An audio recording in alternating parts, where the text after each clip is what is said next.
Sana.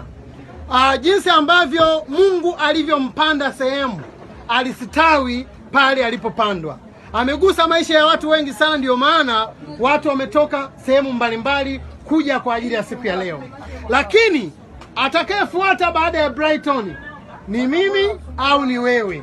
Kwa hivyo sisi katika maisha ambayo Mungu ametupatia, tuishi kwa kuwatanguliza wengine, kwa kuishi na watu wengine vizuri kwa namna ambavyo tumekuwa naye. Kwa leo huu sio msiba, ila tumesherehekea maisha ya Brighton. Tumemshukuru Mungu kwa namna ambavyo Brighton alikuwepo na kugusa maisha ya wengine.